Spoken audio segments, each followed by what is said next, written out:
And we are live on YouTube. And I'm going to let everybody in. So here we go.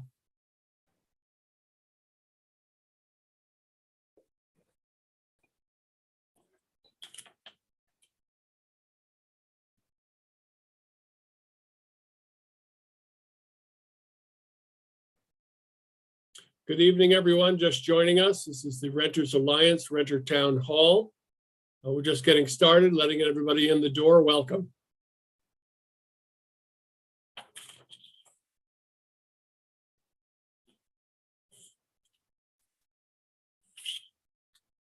If you're just joining us, this is the Renters Alliance Renter Town Hall. Takes a couple of minutes on Zoom to let everybody in, so we'll wait a couple of minutes. But welcome and thanks for coming.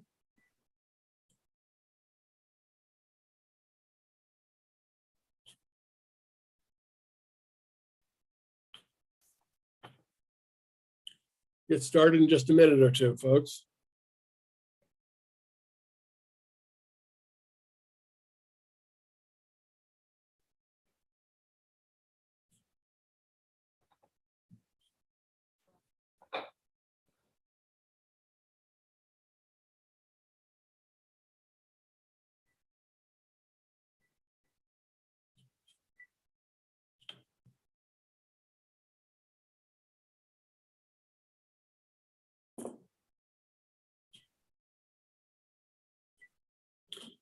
All right, let's get going. We have a quite a packed schedule of discussion this evening, so I don't want to take too much time. A couple of things. First of all, welcome. My name is Matt Losak. I'm co-founder and executive director of the Montgomery County Renters Alliance. This is one of a series of renter town halls that we hold twice a week. Twice a month. Twice a week, I'd be crazy. I am crazy. But twice a month. Tonight, we're going to focus on what happens to tenants after an emergency. And we have quite a robust and distinguished panel of experts with us here tonight. Couple things. If you have questions or concerns, please put them in the chat. We will try to get to them as we go. This town hall is being recorded and it is a live simulcast on YouTube. If you miss any part of it, you can watch it on YouTube. Please tell your friends and neighbors that if they missed it, that they can also watch it on YouTube. But again, questions and concerns in the chat. Let me quickly go around and introduce most everybody except one. Just so everybody knows, we have with us the Deputy Director of Housing and Community Affairs for Montgomery County, Frank Desmarais. We have Patrick Campbell, who is with Mass Care Operations out of the Department of Health and Human Services for Montgomery County. We have Grace Wiggins, who's the manager of Tacoma Park Housing and Community Affairs. I think I got that right, almost. We have Robert Goldman, who's the president of Montgomery Housing Partnership. We have the Renters Alliance staff, which is David Mullins, our full-time staff member, and part-time staff, Malek Demir and Pat Beckham. David does speak Spanish fluently. I speak a little bit of Spanish, but it won't help you.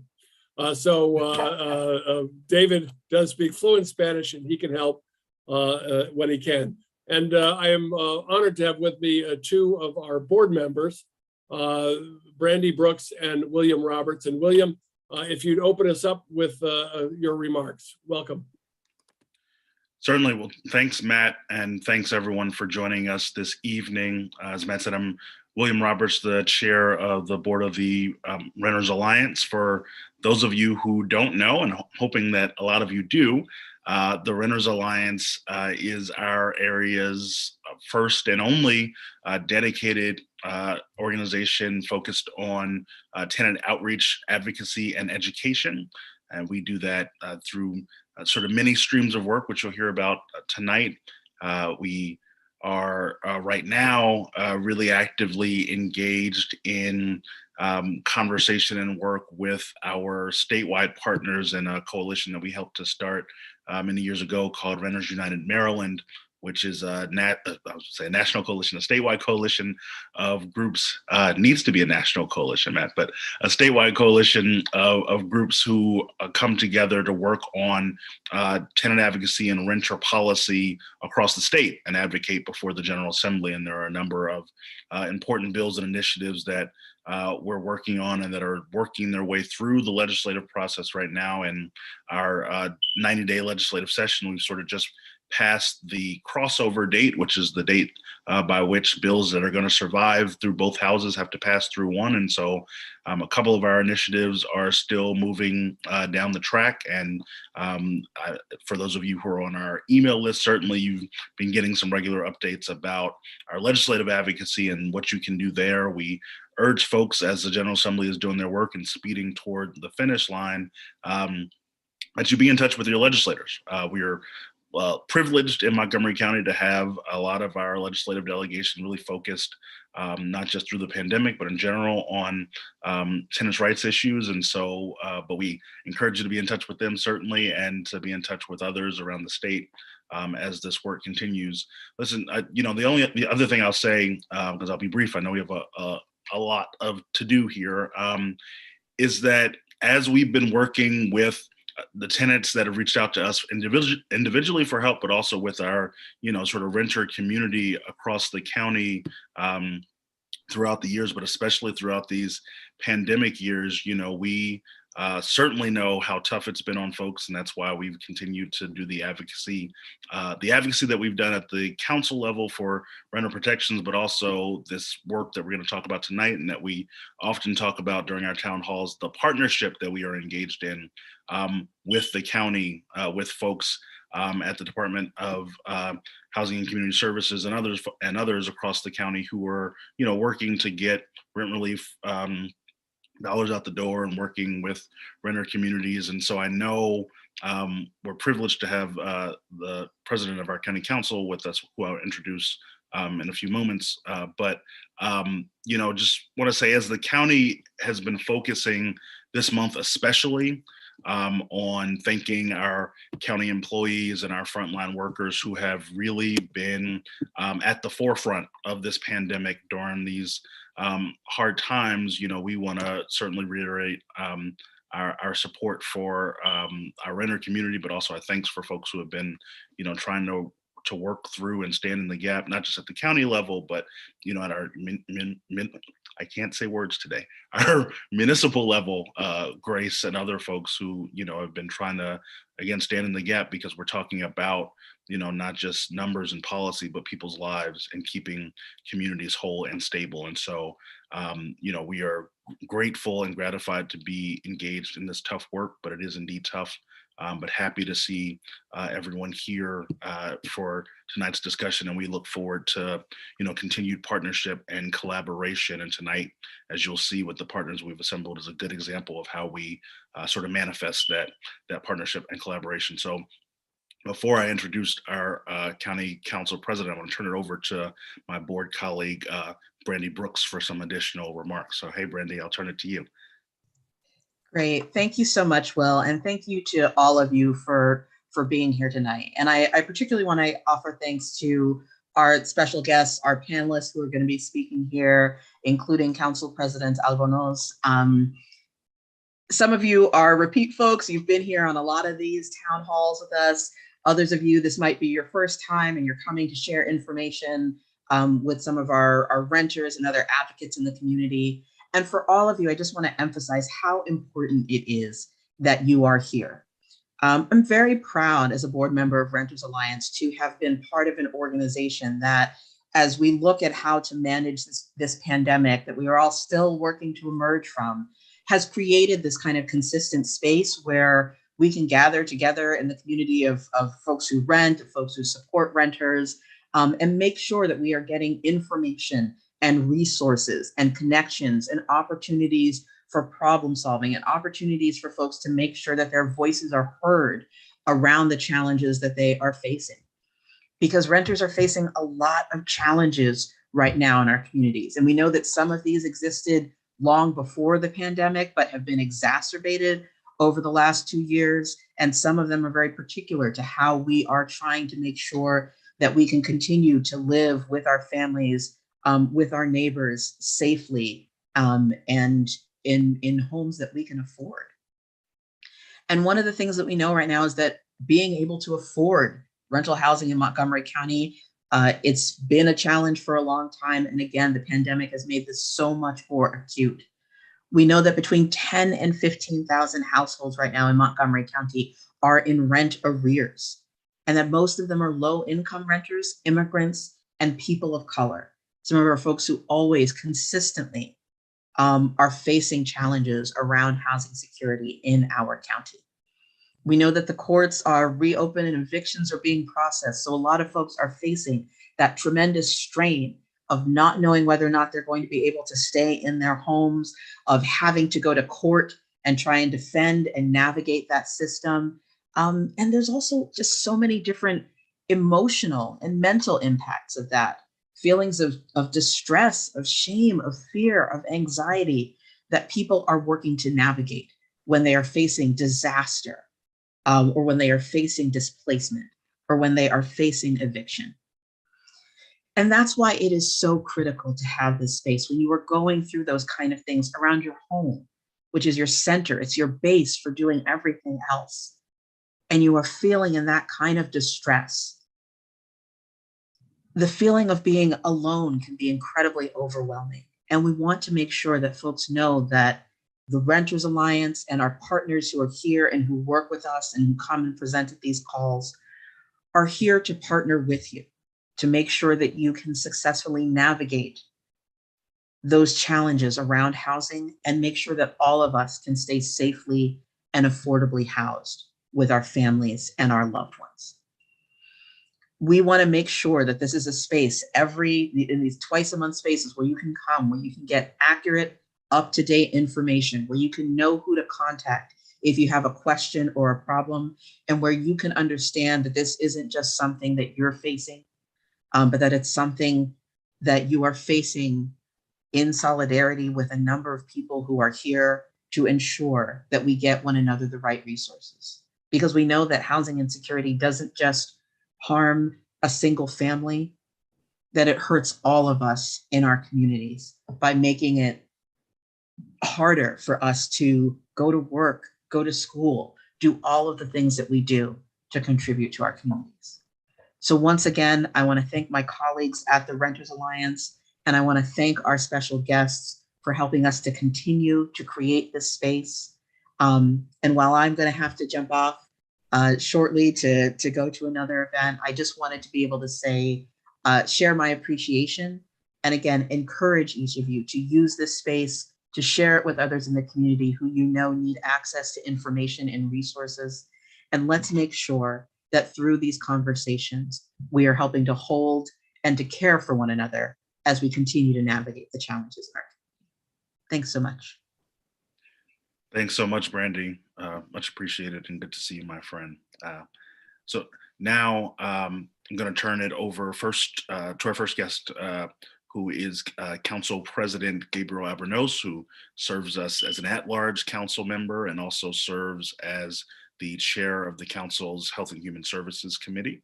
And so with that, Mr. Council President, I will turn it over to you. Thanks so much for being with us. Thanks, Will. Honored to be here tonight. It's good to see Matt. I want to thank the Renters Alliance for all that you do every day to advocate and support our rental community. And I really want to thank Brandy, who has shown some tremendous leadership on a variety of different issues, and I'm proud to call a friend.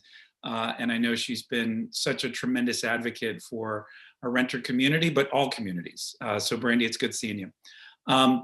And I also want to say what a privilege and honor it is to be with the other panelists this evening, who you will hear from shortly. So I had the opportunity, I guess you could say, to be on site at the Friendly Garden Apartments just a few hours after the explosion.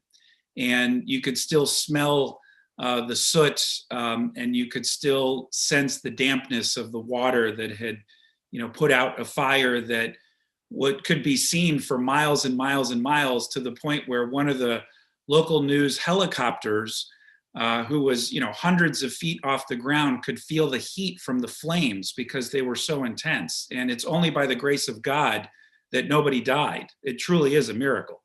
And it's also by the grace of God that this happened at 10:30 rather than just 2 hours prior, because students would have been standing at a bus stop that was immediately in front of that apartment complex.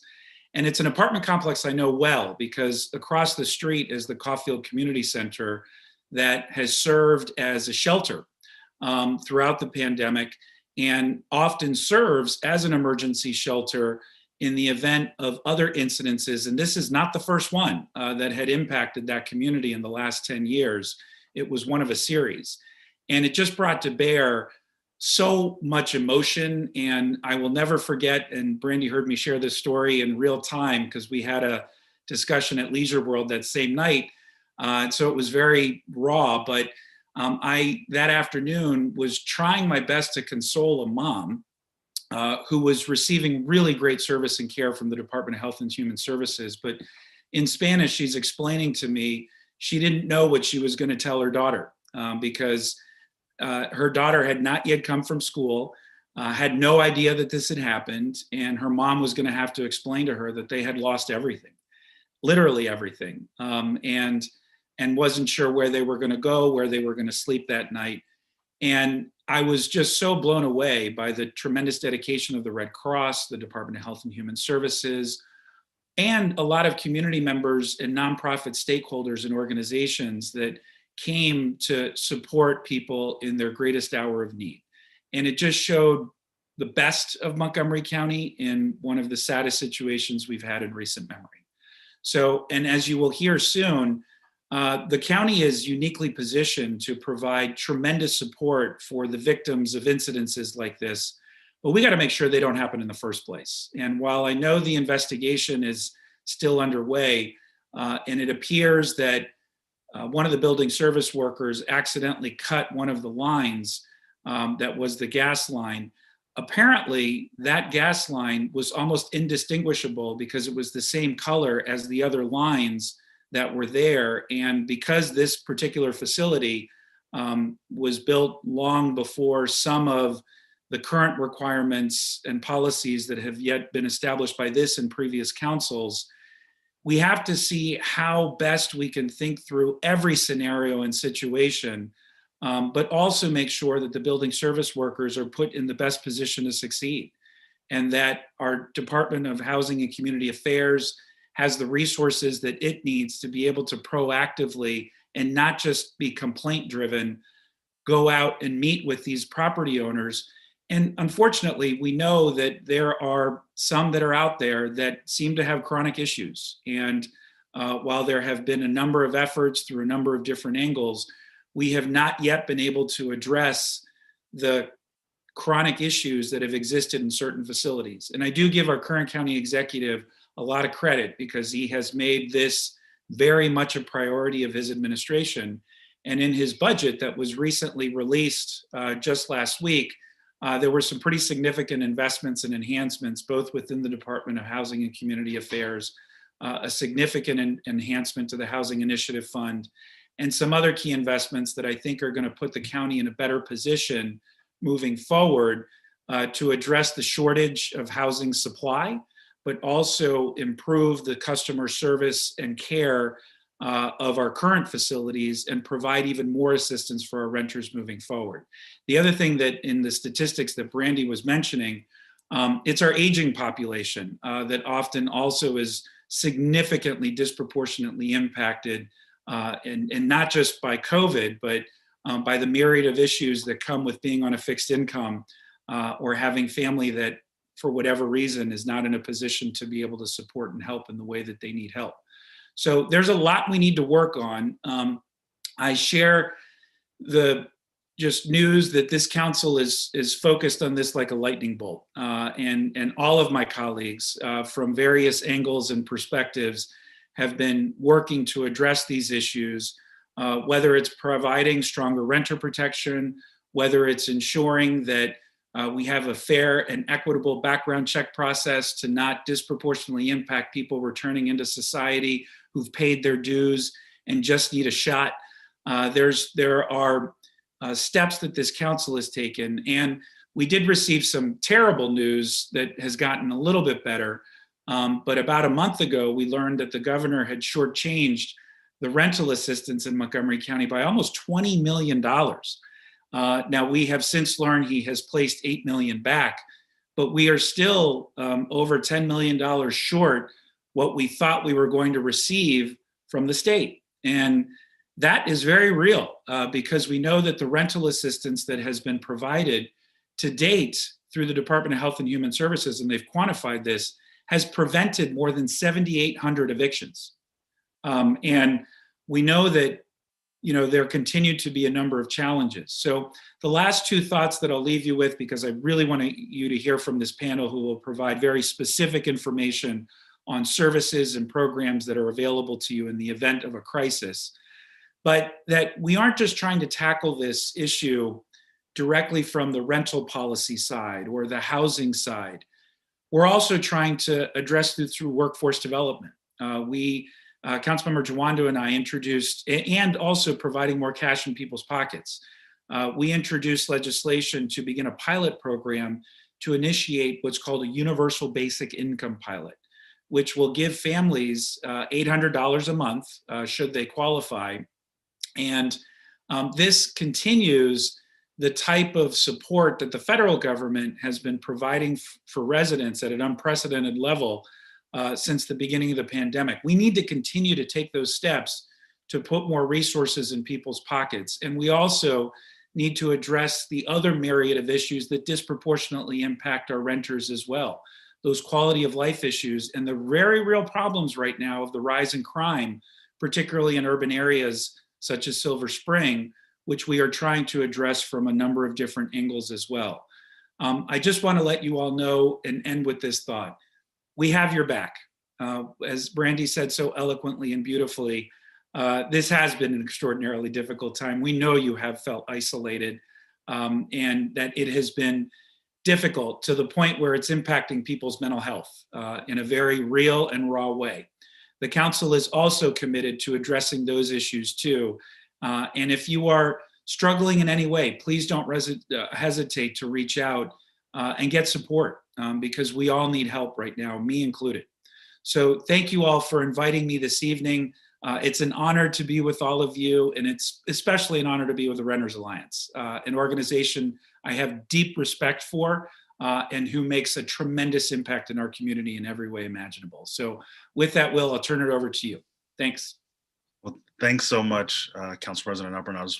Appreciate you being with us and sharing those thoughts. Let me offer, of course, for the Renters Alliance that we stand ready and are eager to continue to be partners with you on the policy side, as we have been a partner with the county on the service delivery side on renter assistance. You know, we certainly going back to even Bill 1915, which we've talked about in these forums before, after the terrible fire that took some lives at Flower Branch many years ago.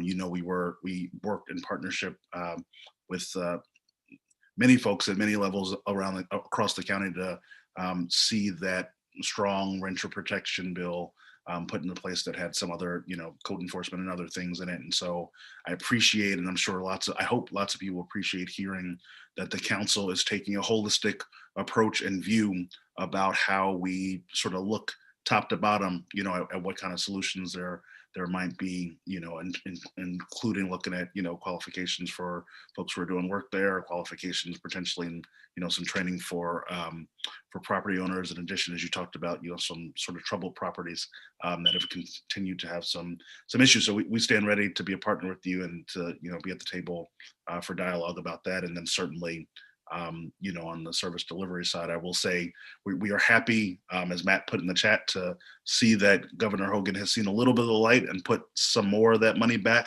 that we are owed. But let us know what we need to do to continue to advocate for that whole pie, because as we talked about before, and as we know, it's so critical as the county continues to try to get rental assistance out the door to keep people stabilized and keep the community stabilized, that Montgomery County get the resources that it need. And we certainly know that the governor has in the past not had a clear view about who we are in Montgomery County or what the needs are of many of our communities. And so I know that you and your colleagues continue to communicate very clearly with the governor and with the administration about about what our needs and priorities are here. So happy to work with you there as well. Thanks, Will. And you'll appreciate this because you've got little ones too. So I've got 2 kids with the throw-ups right now. Oh, so no. I'm going to have to jump off. Go run, man. Take care of them. Hope they feel better. But thank you all so much for having me this evening. I appreciate you all. And we look for, but Matt, let's set up a meeting and talk about the budget in particular. I'd like to get your perspective. But President Abernos, you know how shy we are. That's right. Yeah. Hope your kids feel better. We look forward to it. Thank you so much. It's a privilege to have Appreciate you. guys. Hope your kids are well. Thank you. Take care, everybody. Thank you. And Matt, I'll kick it back to you, my friend. All right, well, let's get busy. We've got a lot to do. Why don't I first turn it then to our panelists. I'll give you a few minutes to tell us who you are, what you do, and what services you offer. We'll go through each of the panelists to do that, and then we'll have a dialogue on some of the issues surrounding this. So we'll start with Frank Dhca.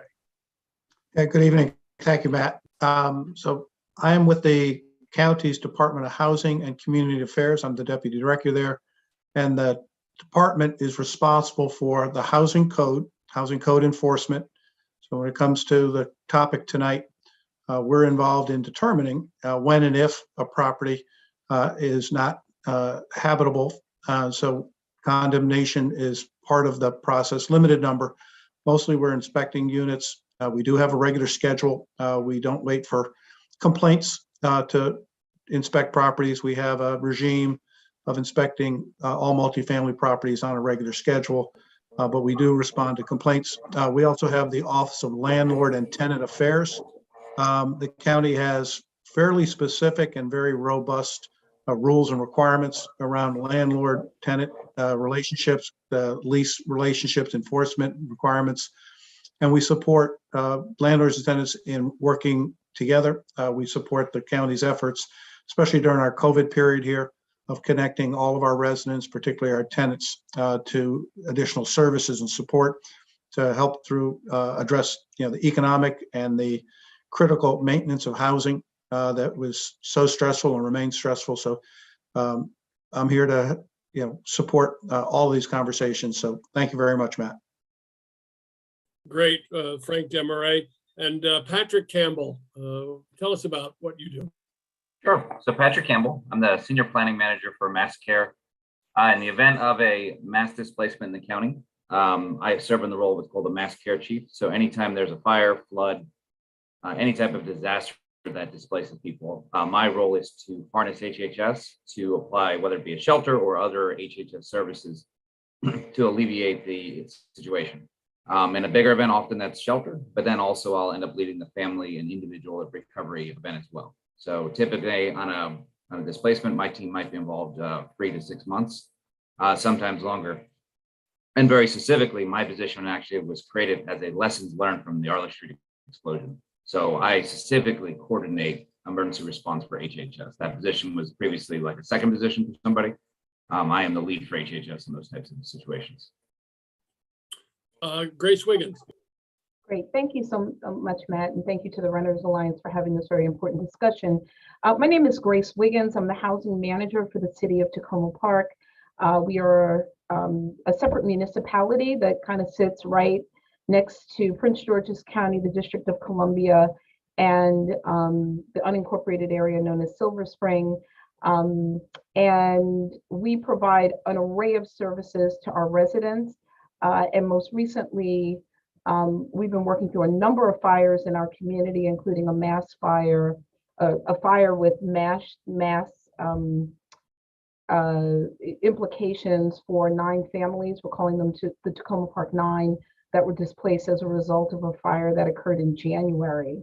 And so as a small municipality within Montgomery County, we're also looking at ways of connecting families and ensuring that where there are ways of getting people back home, back into their units, that we're working with Dhca and DHHS to ensure that that happens. And would love to continue the conversation later on. But thank you for having us, Matt.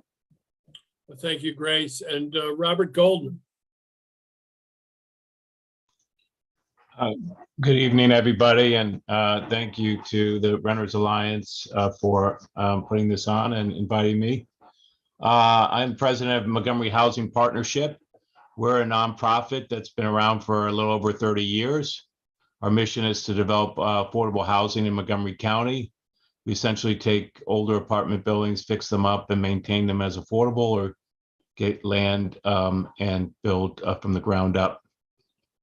We take kind of a comprehensive approach to that, and so we talk about housing people, empowering families, and strengthening neighborhoods. And so, in addition to the housing work, we own about 2,300 units in 34 building properties. But we also do a number of programs for our residents, as well as work in neighborhoods in and around where affordable housing is located. So in 2016, one of the neighborhoods that we're very active in is the Long Branch community of Silver Spring. And we were devastated, like everybody, when the first explosion fire occurred at Flower Branch Apartments. And so, me and my staff went out there to do anything we could do to help. We noticed that, there were people really all types of people coming and saying, how can we help, giving clothes off their back, offering water, offering whatever, how can we donate, how can we support it? And so at that time, the county asked us to set up a victims fund for the victims impacted by the fire and explosion at that time. And so from that experience, through sort of lots of coordination with the county, we have been asked to, so we have sort of set up the infrastructure to do this, and have been asked, this is probably our, the Littonsville Friendly Gardens apartment explosion is the fourth fund that we have established. Those funds are sort of at the request of the county. They're done all this, we collect all the money, the donations, 100% of the money goes to the residents of the property who were victims of the fire. And I can go in more detail about sort of what goes through it, but we are very fortunate that an expert in the field of this who did the 9/11 fund and a number of other funds happens to live in Silver Spring and advised us when we first put this fund together. And so, 100% of the funds go to the victims, and we, all this is done collaboratively with the county and a group of nonprofits that all think through exactly how best to distribute funds to the victims. Yeah, and I want to thank you, Robert and MHP, for stepping up where nothing existed before. There's a lot of goodwill out there, but it requires some coordination and a responsible organization to manage it. So we thank you for that, and I'm sure the victims are forever in your debt and in the debt of all those who step forward to help. So thank you for that. It's an interesting component in this discussion that we're having this evening, how a public and private partnership works together to address some of these things. We also have with us Joy Hatchett. Joy, do you just want to quickly introduce yourself? But we'll get to you at the end of the discussion of operations. But please introduce yourself. Couldn't get myself off of mute. Sorry about that. I'm Joy Hatchett, and I work for the state of Maryland for an agency called the Maryland Insurance Administration. And after you hear from these panelists, I'll talk to you for a few minutes about the importance of renters insurance and understanding what those particular different types of policies cover, and more importantly, don't cover. That's going to be critical information. Thank you, Ms. Hatchett. All right, so let's get into a larger discussion and the main point of our discussion this evening. Let me just ask a series of questions, but everybody, please chime in with your expertise and thoughts. One of the things that keeps coming up, that while we have a lot of resources, renters who are, not only they usually the ones who are affected by this are going to be working families, working class folks, maybe some are immigrants, maybe some don't speak the language, whatever they are, if they're displaced by fire, explosion, or tragedy, they're going to be devastated in a number of ways, as Brandy Brooks pointed out, the impact of these things. But, is there a one-stop shopping? Is there a one point of contact?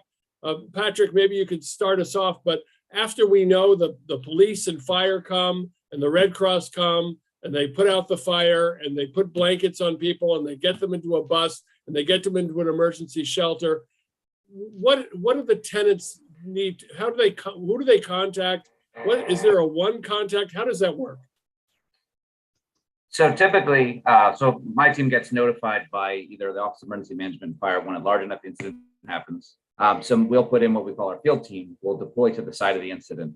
So if we go back to like Long Branch in January, my team went right to the library and we started checking with clients. And then we also work with property management to try to identify all the families that may have been affected. Because of course, people go away for vacation. So, we think of it two ways. It is challenging when you think of a government as big as where do they call to get help? Because we have 1,000 numbers for even my department. So what we try to do is proactively reach out to families, and that's why we take that property management list. That's why we do head to the site. In the case of Friendly Gardens, within the first day, we actually did identify all 41 families in the primary building. That day, the very first day, the one that took us a little bit longer was identifying some of the residents in neighboring buildings, but we were able to find at least a family member. But we actually take a proactive approach. Sometimes for an incident, we'll post a public number that's specific to the incident. That way you don't have to call to like a call line. You can get direct for that assistance. And that's what we've done for like Friendly Gardens, Long Branch, but we'll usually post those closer to the incident. That way the number is specific for the residents for that incident. But what we try to do is also prep anywhere you might enter to our department. Like it could be our crisis center. We make sure we notify all of those groups that a fire incident did happen and then how to refer it over to my team to make sure that we do follow up. For us, we take recovery extremely serious. For us, recovery begins the moment we arrive on scene. And so when my team does arrive, and just like we did with this past weekend at the incident up in Burnsville, we start taking down names, we start doing screenings with folks, because sometimes they disappear. Sometimes that day they don't want to go with the county, they don't want to go to shelter, they're not ready for follow-up, they're in shock. So what we try to do is collect as much information as we can right off the bat and then proactively follow up afterwards. I'm a big believer in leaning in forward because what people think they need the day of an incident is rarely ever right. They're not ready for that. And so just with Friendly Gardens, we have about a staff about 8 or 9 that every day reach out to the families and follow up. We're checking with them directly. And then we've even created like a text message system where we're text messaging them because not everybody wants to take a phone call, but a text message. Sometimes they have a quick question. It helps in that way. So in reality, we come to the scene when it's a larger incident. When it's a smaller incident, it's going to be the American Red Cross that provides the initial assistance that my team normally would do on a bigger incident. So you're saying that there's outreach to the individual tenants that you identify in a disaster. Is there anything in the reverse? Say you're a tenant who's doesn't know who their county contact is. How would they then all of a sudden they awaken from the fog of disaster and they say, I want to get in touch with somebody. How does that work from the cold? Yeah, and that's absolutely the challenge, right? Because we know they're not necessarily going to watch the news or the press releases when we feed it. But in theory, if they call 311 and they ask for housing assistance post-disaster, it does get filtered down to my team.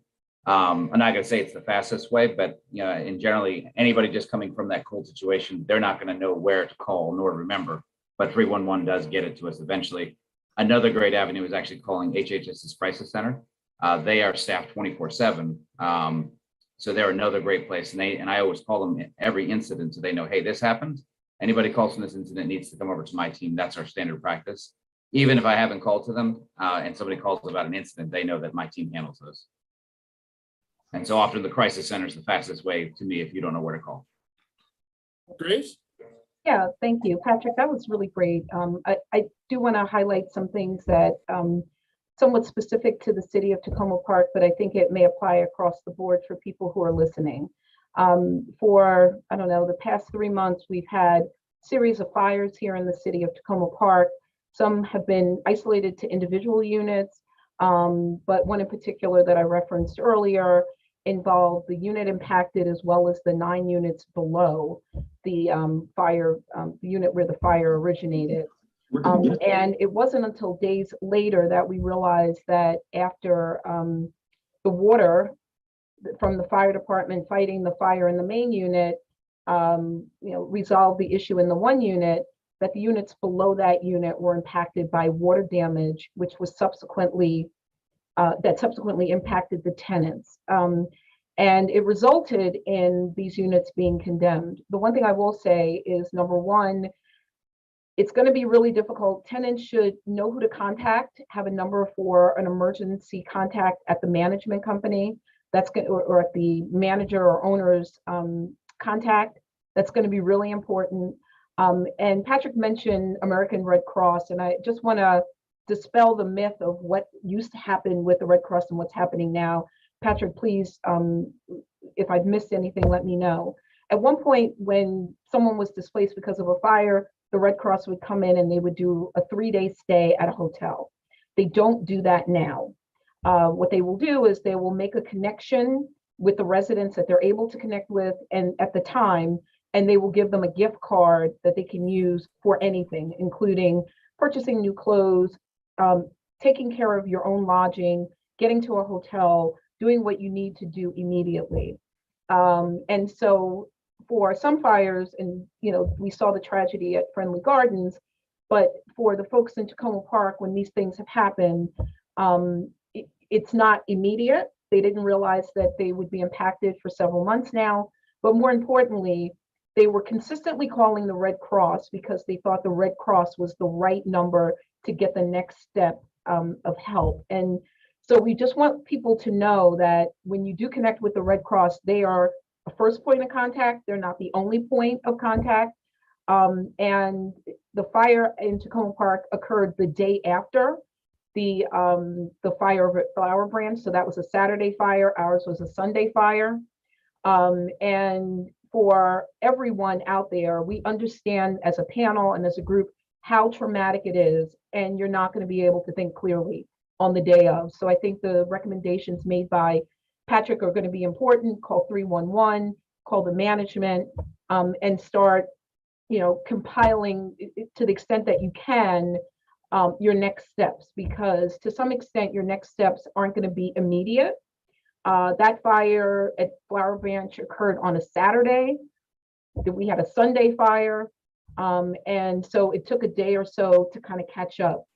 What we did here in the city of Tacoma Park, and it's a part of what we do as a municipality, we immediately reached out to those families on the first day to see what the needs were, and to see how impacted the other units were. And then we later realized that there was some additional work done by the restoration company that compromised a number of units below the impacted unit. But it's a traumatic experience, but we really do need a way of, Matt, to speak directly to your question, we need a way for folks to connect immediately and to begin to think about what the next step should be. Because loss is very traumatic, especially when it involves a fire. Even if you're not impacted by the fire, I know a number of folks in the building impacted in Tacoma Park. We've had a number. Everybody was traumatized in the building, just by the mere idea of the fire and the consequences after the fire. So that raises a couple of really critical questions. Maybe Frank Desmarais can answer it.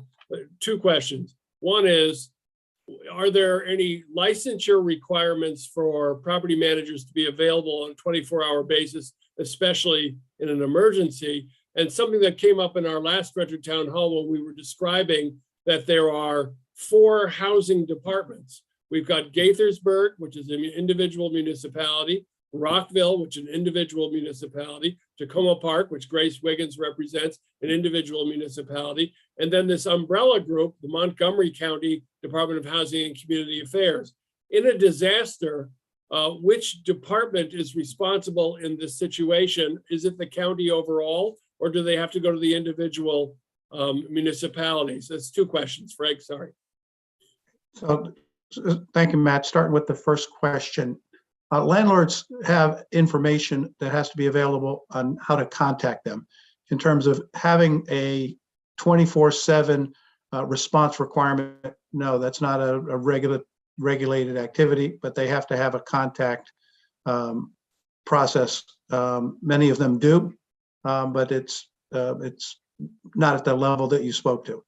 The second issue, I guess, Patrick was just talking about it, but I guess between Patrick and Grace, you can probably explain, where the overlaps occur between the responsibilities.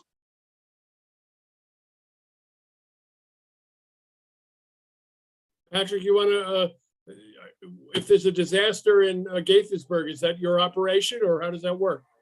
Yeah, so there's definitely a different aspect versus like how the housing groups respond, because, you know, in the case of like what Grace's group does and Gaithersburg, you know, those are some very specific housing questions, and even they have different housing inspectors. When it comes to mass care, my county has sole responsibility from top to bottom. The only difference that sometimes happens in jurisdictions is facility differences. Like I don't necessarily automatically have availability to use the rec center, say in Tacoma Park, or the rec center in Gaithersburg for shelter. Sometimes it has happened in the past. But you know, we've had incidents in our municipalities where we sheltered them in a county rec center. For us, they're county residents. And we are the sole mass care agency essentially in Montgomery County. So we've raised this issue that may be of some confusion to address down the road, or an issue for improvement. Many tenants I know in those we deal with will think to call the property manager or the landlord first in many cases. And so knowing who to call first, knowing what that one point of contact should be in a disaster, given we understand the confusion and the stress and so on, might be something to look at down the road. Is there anybody else who'd like to offer any comment on this question of one-stop shopping, one point of contact? Anybody, or I'll move on to the next question. And I'm going to jump around for the panelists who've seen this list of questions already, but I'm going to jump to the next one. Is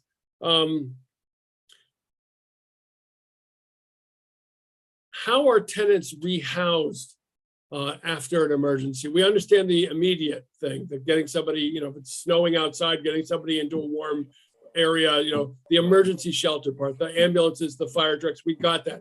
The county does a superb job of that. And I do want to echo my board chair, William Roberts, on thanking the county staff and frontline workers, as the county executive Mark Elrich did today, recognizing their incredible work always, but especially during this pandemic.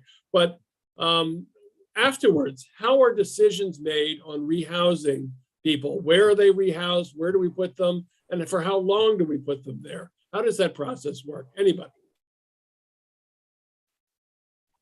Not to be the one to talk up, but that is another one that falls to me. So always initially we do sheltering, especially in larger situations. Now I know, of course, during COVID, we had temporarily stopped doing sheltering. In terms of rehousing, where they rehouse, that's a part of where the client is actually part of that conversation. You know, we've had situations where they say, oh, just find me a new home. No, they have to be part of it. Many clients after disaster will qualify for assistance in rehousing, and typically Service Stand and Prevent Homelessness is able to come, and they're part of our recovery team where they'll provide first month's rent and security deposit for many folks affected. And so we assign housing navigators. We actually work with Dhca to identify housing stock where it makes appropriate sense, you know, if we're looking for, you know, lower income housing. And so it's a grand kind of partnership that happens behind the scene where we're trying to find the homes for them, identify possible homes, and then once they're ready, then work with them if they need that rental assistance. We also work with landlord tenant affairs to make sure they get their rent and their security deposit back. So there's a lot of groups that work together to make sure that they get everything they need for that rehousing.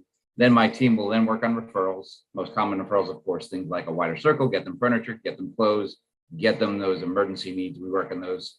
And then in some incidents, we're able to also, as you know, do a fundraising like we did through Montgomery Housing Partners, where we can try to make up for those gap areas that no nonprofit does, and you know, government can't provide the assistance. And so sometimes those funds work very well. It really depends on media attention and on how much we raise in those circumstances. And then we work to figure out how we divide that money up for residents. But we work with various partners. Now, if it happens in Gaithersburg, or if it happens in Tacoma Park, then we engage their Department of Housing, just like we would have Dhca in the same way. And so like, we're very close because we do a lot of incidents up in Gaithersburg. You know, we're very close to like Maureen Hurden and the Gaithersburg City Inspectors, and they actively work with us in helping find housing stock. And then they apply their housing programs on top of what we might do. But essentially, you know, that's the basis of the process. So I'm just wondering, it raises a little bit of a concern that you all, each disaster, have to run around and find what's available. Is there any consistency to that, or do you just, or does each one provide unique challenges in that respect. Yeah, I mean, you definitely have to find what's available. I mean, because every population has different needs. So there's just no way to have that ready-made box that every group needs. You know, I had a fire in Montgomery Village, and it was 4 units affected, and then it was like 15 families. And each room was illegally subletted to a different family. And so all these families deserve housing, but how you get there and what programs that they qualify are different, because there's certain ones the federal program may not qualify for. So then we got to pull a different, group of partners. Because we do this a lot, we're familiar working with various groups, but sometimes it means essentially we got to pull different tools into the box to provide the tools that these residents need to recover. We assist clients regardless of their legal status, but the services and nonprofits that may or may not work with them are different. And we do see a difference versus if something happens up county, down county, and what is community interest. That plays a huge factor in, when we have an incident like Friendly Garden, we have so many nonprofits wanting to help that we don't even know what to do with them all. And then I go back to August last year, it was a fire up in Germantown, pretty significant, and nobody paid attention. So whereas we in the county still did our part, we didn't necessarily have all the community and nonprofit support that came piling in on top of that to assist those 16 families displaced. That's a huge issue, and thank you for raising that, Patrick. The unevenness of response, that if it's popular in the press and unfortunately a terrible disaster, it's going to get more attention than some of the ones that are quieter, but perhaps is devastating to the families involved. Grace, did you want to add something? Yeah, so I think Patrick brought up a lot of the nuances in the process. Some that I'll add to kind of this conversation that I think are worth discussing. The city of Tacoma Park has probably the largest concentration of affordable rental housing. So when our families become displaced, their rents are significantly lower than in other parts of Montgomery County, which means being displaced often means they can't find equivalent housing. And I know that DHHS has worked in the past with our residents to try to find equivalent housing. And in the time of disaster, we've received calls from DHHS as well as Dhca looking for available units. And I'm glad that Rob Goldman's on from MHP, because they are a provider of a large number of our affordable rental units in Tacoma Park. What I will say is these units are scarce, which means that families often can't remain in the communities where they live. For folks that live in down county, especially Tacoma Park, that means that they're somewhere else. They have children, they have to coordinate shuttles to bring their children to, in some cases, 2 to 3 schools. They are mostly also working folks that need to still have access to the metro, the future Purple Line, the bus system, et cetera. And that's what, some of these communities, residents lose when they're displaced because of fire. We do our very best to work with the county, but we also know the reality of our families. Many of our families are from Central, West, and East Africa. They have specific dietary needs. In most cases, we try to connect people with hotels if they have to be displaced that have a kitchenette or some kind of a kitchen, because we know that our families will struggle around food. And they don't eat out, and they don't want to eat out. And many of our families don't want to eat out. They want to prepare their own food in some space where, they can spend time with their families. And so I think just in terms of thinking about moving down the road and solutions, not all of the contracted hotels in Montgomery County have those accommodations or proximity. So my families that work in DC, work in downtown Silver Spring, can't go out to Germantown and Gaithersburg to a hotel. And what we've learned through this last set of fires is that there are very few hotels that are down county that have the accommodation or availability. We found that when we were trying to place our Tacoma Park 9 families and some additional families that were displaced by other fires, it was really hard to get a reservation for any length of time. And it really does take the bravado of the county, Dhca and DHHS and the other municipalities to step in and talk to the management of these hotels to say, these folks may be here for 2 to 3 months. Can you accommodate them? And so there are a lot of other human factors to this. The one thing I will say about the support, and Patrick brought it up, and I'm glad he mentioned it. And I know that Rob and MHP are working with a collective group of partners. Many of our families don't have cars, and they don't have folks to shuttle furniture. Organizations as wonderful as a Water Circle also don't have that support. So if you have to, if you need additional furniture for your new place, you actually have to have some way of getting it from their site to where you need to go. It's not something that's provided. And so we need to close the gap on some of that. We recently had a fire at one of our larger buildings, 212 units at Hampshire Towers, that displaced one family that had 6 members, 3 children, and connecting with the schools, letting the schools know that these children have been impacted, that they weren't coming in that next day, so that the administration within the school system knew. But these kids also had to get clothes. They couldn't capture any of their existing clothing, because remember, when a fire hits, even a small fire, there is smoke, there's soot, it gets over everything, everybody smells like the fire, and then the trauma of it. And so we really need a way to protect our tenants so that they know what those next steps look like, and also they have the resources to kind of rebuild day by day. It's not an immediate rebuild at all. Well, one of the things that I'm hearing is that, unfortunately, tragedies are tragedies and disasters are disasters, and there are going to be some things that no one can fix. But I am, again, back to sort of what we're here for, is to talk about what exists, what can be improved if necessary, and in the discussion of what exists, maybe Frank Desmarais or Robert Goldman, you might be able to address this, especially Robert, since you have the historical perspective. But what kind of playbook is there for placement? We understand the county reaches out, and again, I'm hearing a lot of sort of anecdotal good efforts, good work, but is there a playbook? Is there, Frank Desmarais, is there a licensure requirement or an operational standard from Dhca or HHS that says, landlords with vacancies will be expected to provide, at least on a temporary basis, their vacancies to people who have been displaced in an emergency? Is there even a voluntary request in that way? Is there any kind of playbook in that respect, especially since Flower Branch, perhaps, Robert, that we know of or that's been considered since then or at any time? I mean, Frank, I don't know if you want to go first, but I mean, what I would say is all of it, I think the county reaches out to us when there are these situations. There's some great staff like June Killingsworth and others at Dhca who, reach out to us when these things happen. We scour through our, portfolio to see what's available. And I think, like what's been said, I think these can be really challenging.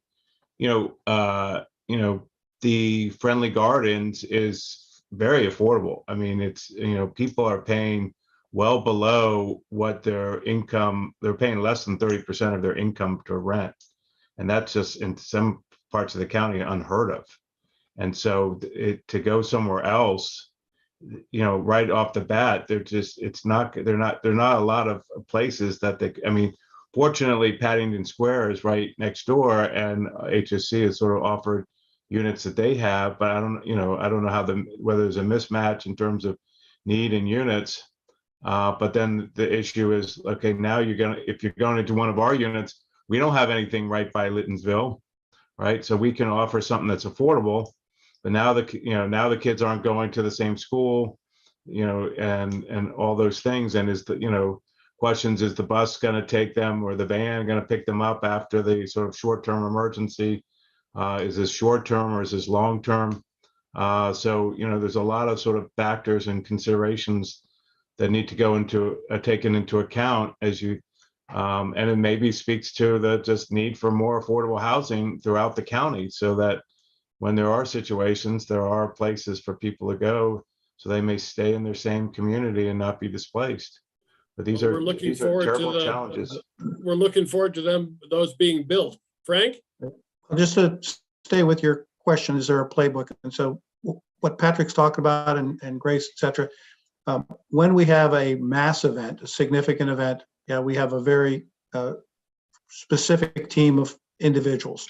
When we have smaller events and we get involved when one unit is condemned and the household needs to be relocated, and if they don't have family or friends or they need assistance, there will be sheltering. The landlords in the buildings that are affected will have vacant units or not, but we find a very responsive, working with the landlords that in the affected buildings, anything that they've got for relocation.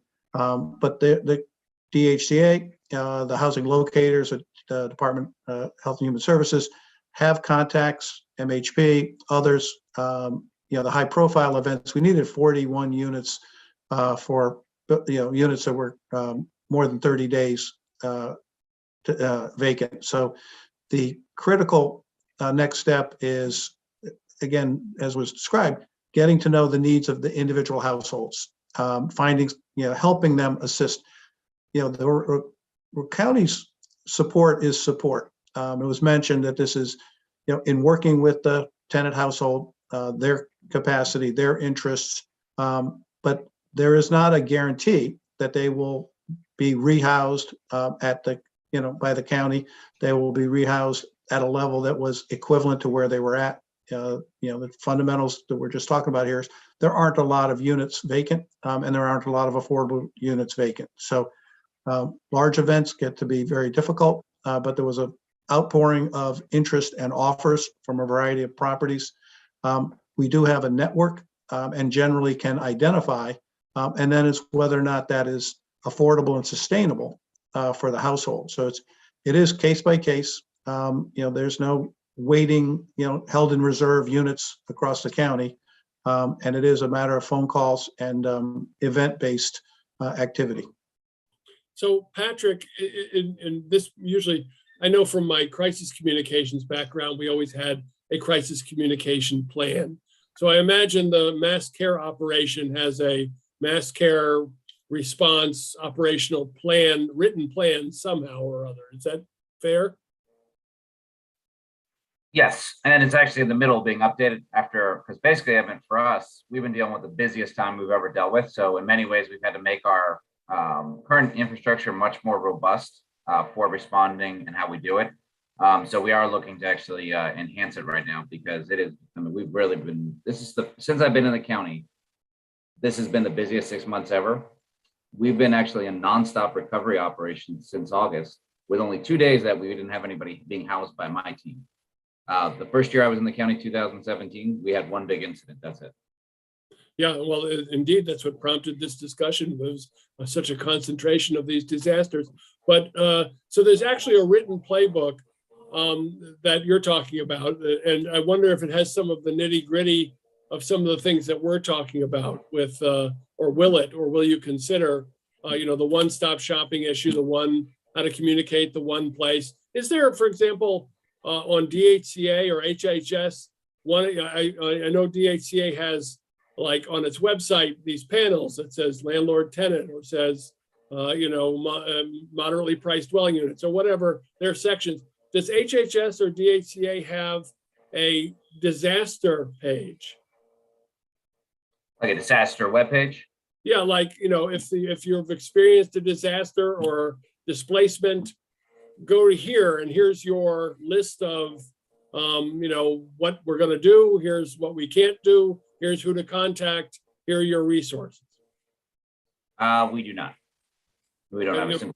And DHCA does not either. As busy as Patrick is, I think, the key here is the affected households are identified. You don't have disasters where, we don't have an effort to reach and connect and support those households. So, a general web page is not the right vehicle. And each and every event is discrete and has its specifics. And so, we actually have a playbook around, all these responses, but it is, you then have to put it, in context of the needs of the individuals.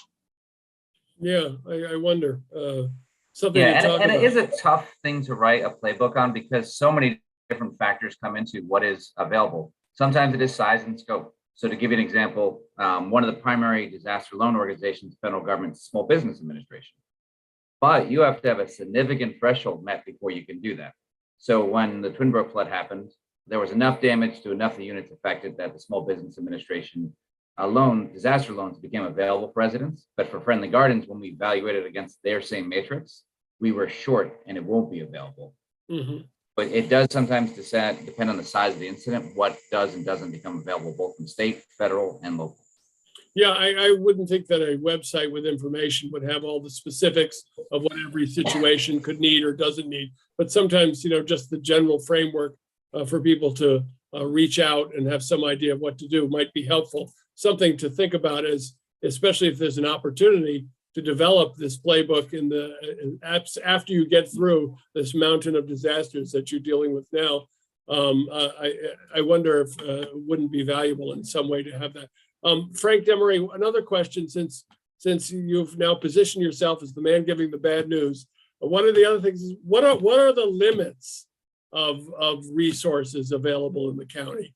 I have to say, and maybe Patrick and Robert, anybody can answer this question, but on one hand, we want to see renters get what they're entitled to. We know it's important not just for the renters, but for the community to have them rehoused, healthy, and back at work, back at school, and so on. But Montgomery County is one of the wealthiest counties in the world, and we have a lot of resources. I know in other places, there are nowhere near the resources that we have and make available, which we need to take into account and appreciate. But at the same time, resources are not limitless, even in Montgomery County.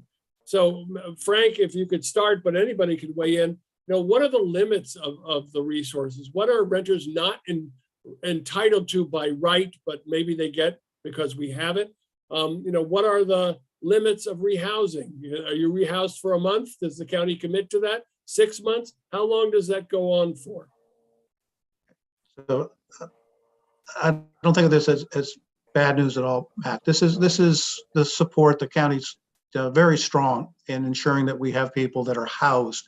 They're not unhoused. They don't become homeless by these events. So the question I think you're asking is, the quality and duration of the rehousing.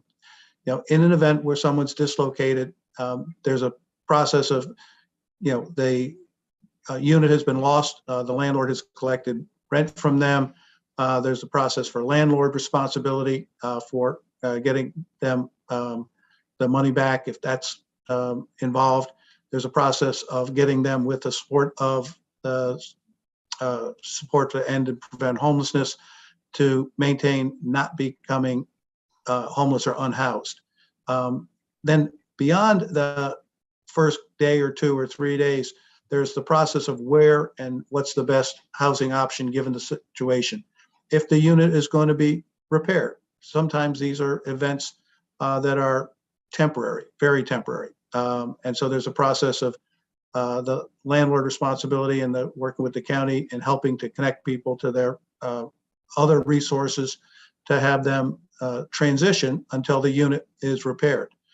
If a unit is no longer occupiable for an extended period, the household is the responsible party for the paying for that. The county does not, by right or automatically, because it was a dislocation or an event, step in and cover their rents for a month or for an extended period of time, but will provide, as was mentioned, can work with a relocation depending on the household's needs, what their income and their other circumstances are, a transition of 1 month and security deposit to help them relocate.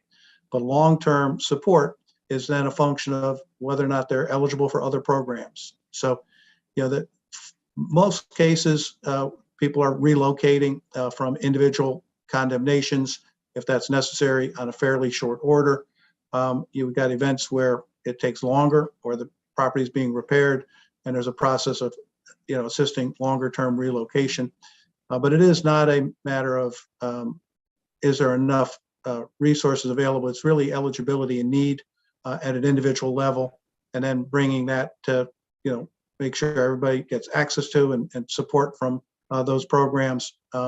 But again, it is a lot of individual needs. We'll talk, I think, later on the insurance requirements, and there are a lot of ways for tenants to be prepared themselves with insurance, and tenant insurance can cover relocation and cover rents for the loss of their housing. So, but from a county perspective, it is case by case, and there are a combination of resources, all very much focused on ensuring people at all levels are housed and supported in transitioning to the most appropriate housing as soon as possible. Well, then let me throw in the bad news as the bad news guy.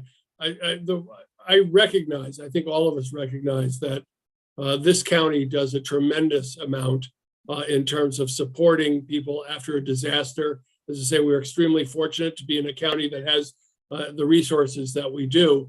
But I guess what I'm thinking is that the resources, even the ones that we have, are not limitless, and that people will have to be rehoused, perhaps on their own eventually. They may not be able to fully recover what they've lost. There are damages that can never be repaired and so on. And I just want to make sure that we set in this conversation realistic expectations, especially for people who are desperate, who have been damaged, because people will hear what they want to hear, and we want to make sure they hear what's true. Anybody else have any comment on this issue of limited resources? Go ahead. Hey, Patrick, Robert? can I go first? Yeah, Oh, please. sorry, Patrick, Okay. whoever. Yeah, I cede the floor to Grace. I'll be quick. So let me also say this as a lead into what Joy is going to talk about, and this is for tenant associations that are on this call, as well as individual tenants that have been impacted or know someone that's been impacted. Number one, our tenant associations, and what we're going to start to do in the next several months is work with our tenant associations and our tenants in Tacoma Park to give them information on all of the things that we've learned, right? Things have changed a lot during COVID. Vacancy rates in Tacoma Park and in our area have been almost zero because people aren't moving. They're trying to remain stable if they can. And with the thanks of Dhca, they've been able to, through COVID-19 rental assistance. But what I will say is, with the number of our condemnations as a result of fires, Matt, folks had a renter's insurance, but they don't even know what policy they have. Many of our landlords are requiring renter's insurance as a condition of the tenancy, and that's a separate conversation. But folks are just getting insurance, and then when these disasters happen, they don't know either how to navigate, they don't know what their policy looks like, they don't know what they're entitled to, and oftentimes they don't have that alternative or alternate living expense provision because they're just getting it to appease the landlord so that they can secure the housing. It's a great tee up. I love doing that, right? So because even of the folks in my building, the Tacoma 9, 1 out of 9 families had renter's insurance, and that one family waited to contact their insurance company. Luckily, they had the right policy, so they're being housed until they can be restored to their unit, which will be repaired. And I think Frank referenced, there are a couple of different scenarios, but the bigger part of it is, if you're going to be a renter, then you need to know all of your rights. And I think Joy being on this call is going to be really important, because in most cases, in ones we've seen, landlords don't have available portfolio stock to put people into other units. They just don't. Right. Our office has been working on a major project with MHP where they're doing a major Hillwood Manor, Rob, where people had to be relocated. And even then, it was tough to keep people in this area. So I know it's even harder now that, there's so many families that are displaced, but, we need to give tenants the information that they need so they're equipped to know what those next steps look like. And at the time of a fire, and with all due respect to DHHS and Dhca, there's nothing like being in your own home. And when you've lost your home, where you raise your family and live your life, money can't make that better. It is a complete restart. And I think we need to think about 2 things, Matt, and I'll stop talking. One, if we're going to have a playbook of sorts, or at least a one-pager for families dealing with the immediate impacts, things need to be in multiple languages because our community is so diverse. Not everybody speaks English fluently, and we love the diversity, but we have to be able to provide people with immediate information in the languages that are most spoken in our communities. I echo what Rob Goldman said about housing in certain communities. I know that the Friendly Garden Apartments, that was zoned for some schools that are in Bethesda, that consortium in Bethesda.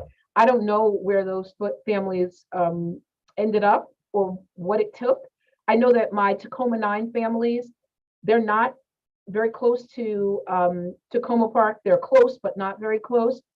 But some of my families had to reject the shuttle because their kids had to be up by 6:40 a.m. for a 9 a.m. class. And the parents didn't want their children in before care for multiple hours. And the schools, obviously weren't going to be open at those early hours.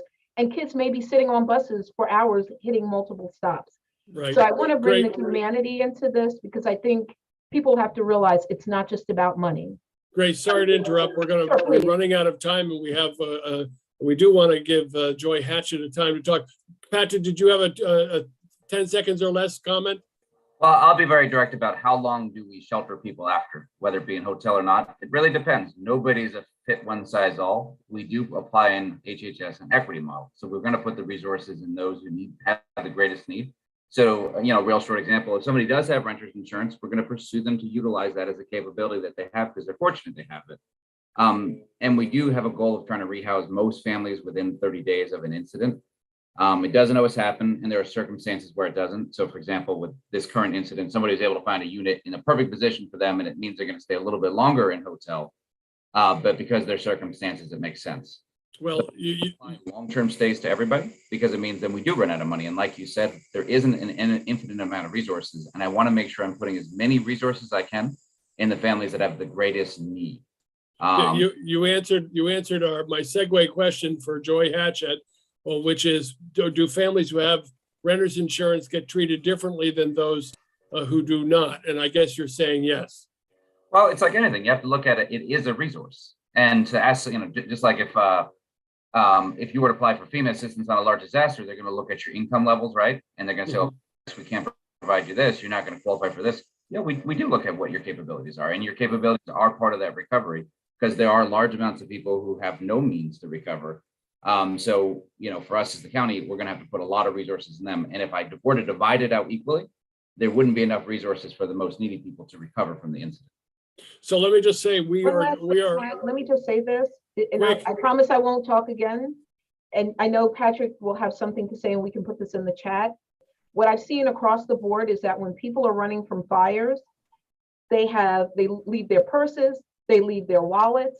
And once the fire department has gone in and tried to, put that fire out, it's almost impossible for them to, depending on the damage, to find any of their critical documents. I know it would be incredibly helpful for families to have an expedited way of getting driver's license, vaccination cards, IDs, passports. And for many of our families in Tacoma Park, many of them still have green cards and other documents from immigration that are often lost in the process. And it would be great to have an expedited process to help people recover, at least so they can prove who they are and continue moving forward. So we don't do this very often, but we may go on just a little bit longer today. But I definitely, as you all have teed up, the insurance situation is extremely important. And I want to give our guest, Joy Hatchett, the opportunity to talk about whether you should get renter's insurance, what kind of renter's insurance you should get, and what pitfalls you should watch out for. Joy, thanks for being patient and listening in. Joy Hatchett. Thank you. And I will try to keep my comments brief.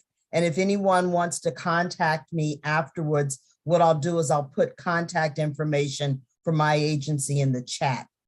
And so I want to start with letting people know that I work for the state of Maryland. So I don't sell insurance. I don't promote any particular insurance company.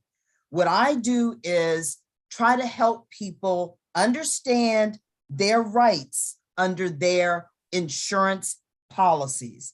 And I've heard a term sort of thrown around a bit, renter's insurance, and landlords requiring to purchase renter's insurance. And the starting place needs to be, is it actually renter's insurance that benefits you, the resident, or is it something that only benefits the landlord? Sometimes what landlords are requiring their tenants to purchase is a liability only policy. So if in fact there is a fire or other disaster that happens, the only person that would benefit from a landlord only policy is the landlord, not the tenant. And so that's step one. Even if you think you have a renter's policy, you need to understand what's covered. And so you need to look to see, is just the landlord's structure covered? Or am I, my personal property and all of my stuff, is a place for me to live if I'm displaced covered? Are there limitations on what has to cause that problem? There are some policies that are renter's insurance that only covers fire. So if you're displaced because of a huge windstorm, that's not going to be covered if you have a fire only policy. It is critical for you to understand what and when your policy kicks in. And I know there's been a lot of talk this evening about trying to find places to go.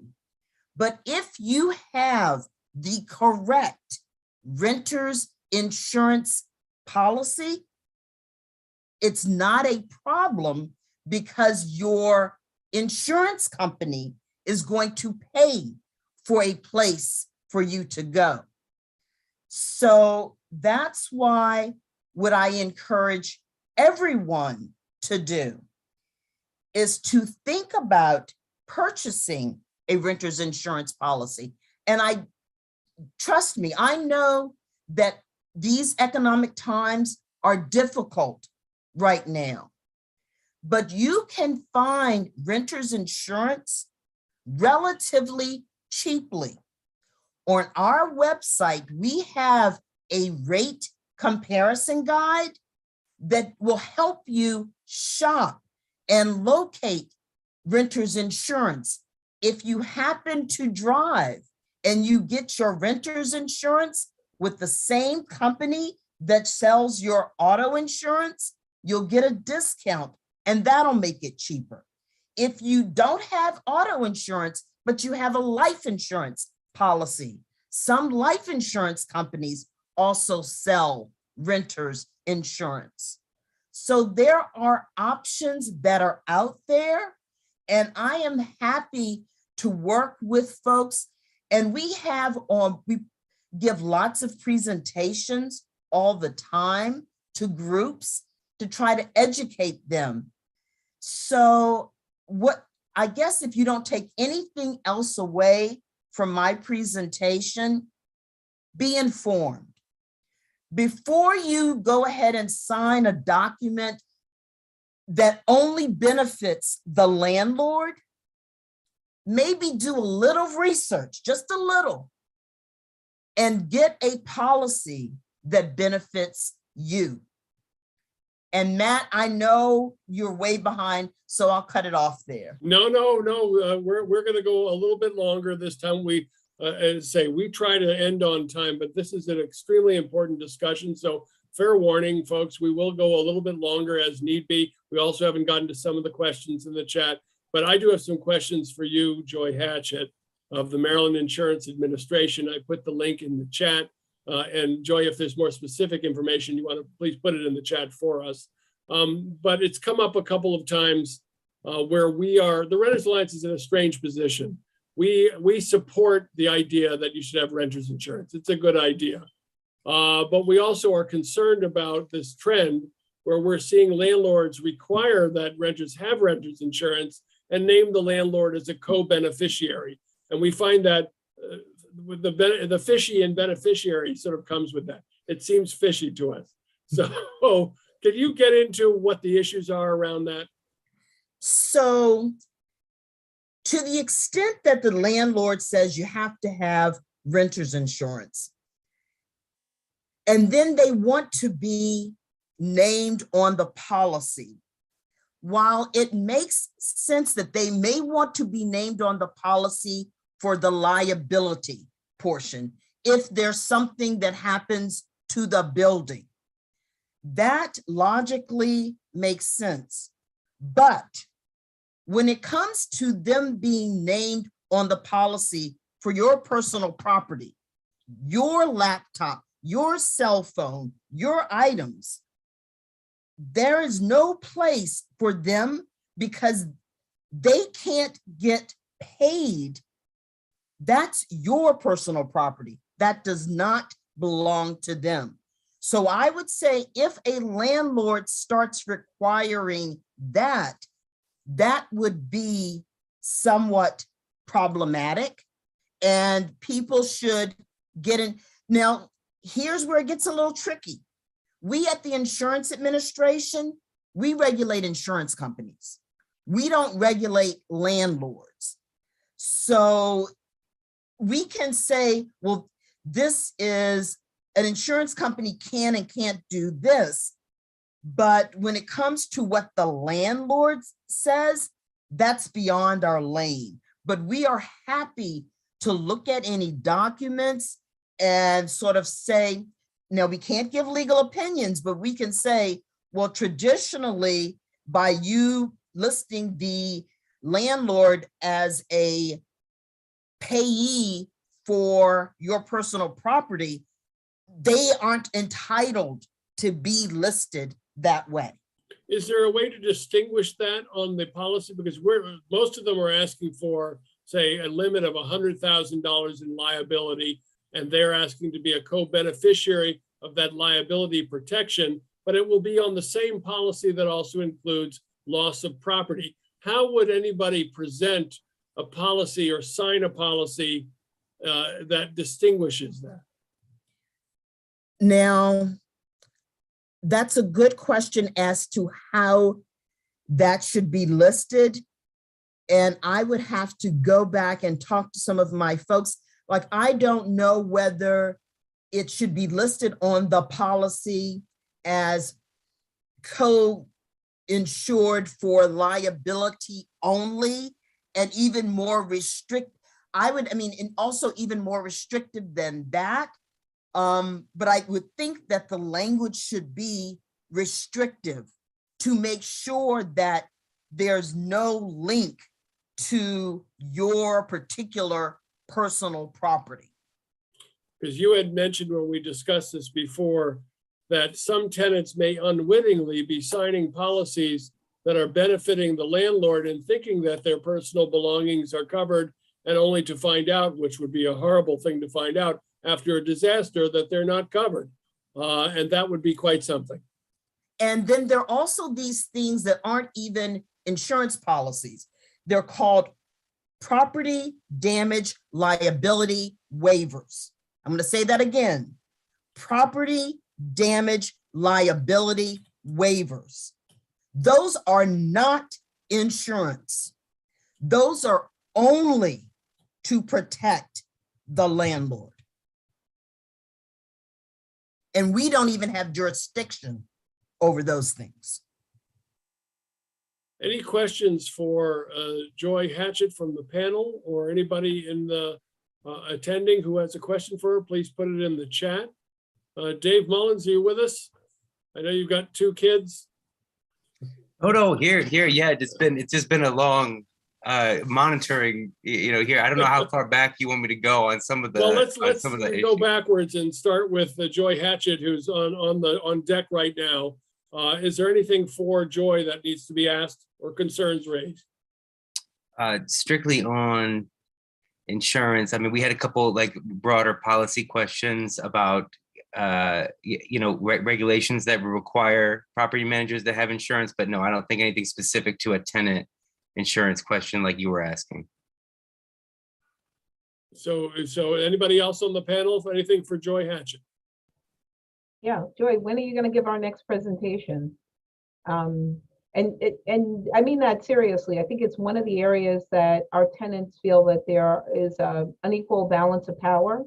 They really need this housing and they're willing to get whatever the landlord says they need to get.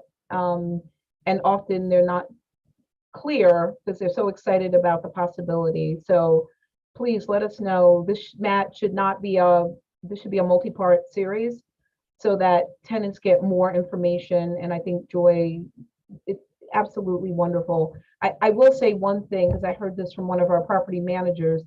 Folks are getting that renter's insurance policy because they want to comply with the landlord requirement, and then they're canceling it. Right. And so I don't know if you want to speak to that, Joy, or yeah. And what happens sometimes is the landlord will be listed as, and they use different terms, an interested party or a note for notice only. And that means that the insurance company will notify the landlord once that cancellation occurs.